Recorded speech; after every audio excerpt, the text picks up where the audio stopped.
everyone! It's me, Miss A, and I'm back again. Balik TikTok na po tayo, and this time, let's talk about something super important, and that is financial stress.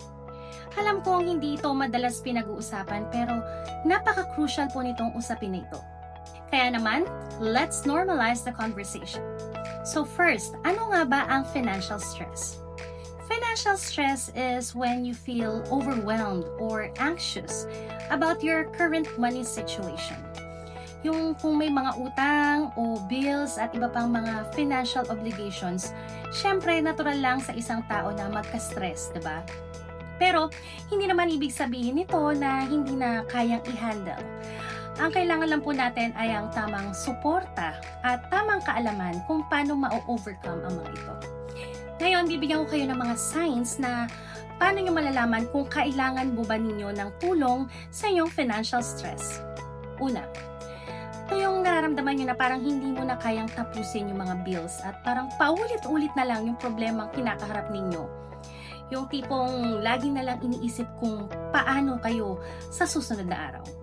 Pangalawa, laging nag-aalala kung paano babayaran yung mga current yung utang, bills nyo, yung mga darating pa na due dates.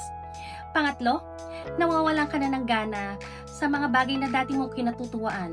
Nagawalan ka na ng ganang magtrabaho dahil sa sobrang pag-aalala mo sa iyong mga finances. Yung mga yan po, normal na makaramdam ng stress kapag may financial problems ng isang tao. Pero kapag tuloy-tuloy na ito at feeling nyo na overpower na kayo, it's time to take action. Hindi mo kailangan pagdaanan ito na mag-isa. Anong magagawa natin? Unang-una, usap tayo. Kung may trusted friend kayo or family member, i-share po ninyo yung nararamdaman ninyo, yung current na pinagdadaanan ninyo.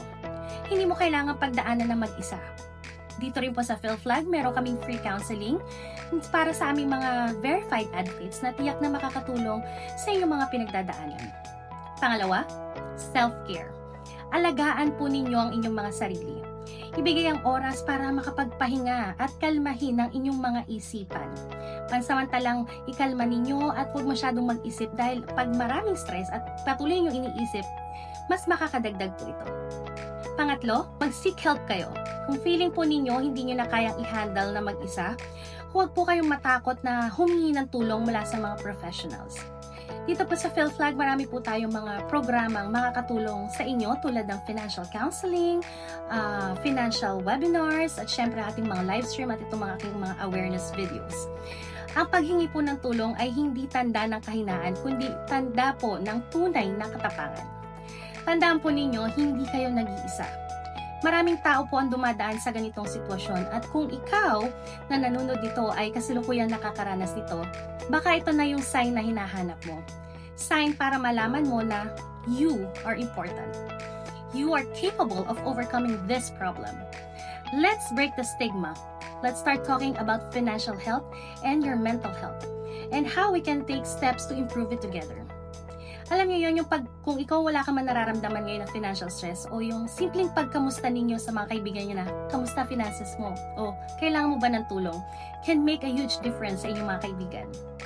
Kung nakatulong po sa inyo ang video na ito, maaari pong i-share ninyo ito para mas marami pong tao ang ma-inspire at mag-take action na halagaan ang kanilang financial health at syempre ang kanilang mental health.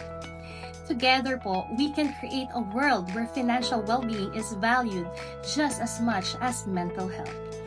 Kung nais po ninyo ng counseling o nais nyo po makiisa sa aming advocacy dito sa PhilFlag, maaari po kayong magpadala ng mensahe sa aming official Facebook page at maaari nyo rin pong bisitahin ang aming official website www.philflag.org. Muli po, maraming salamat po sa inyong pakikinig. Ako po si Miss A mula sa PhilFlag.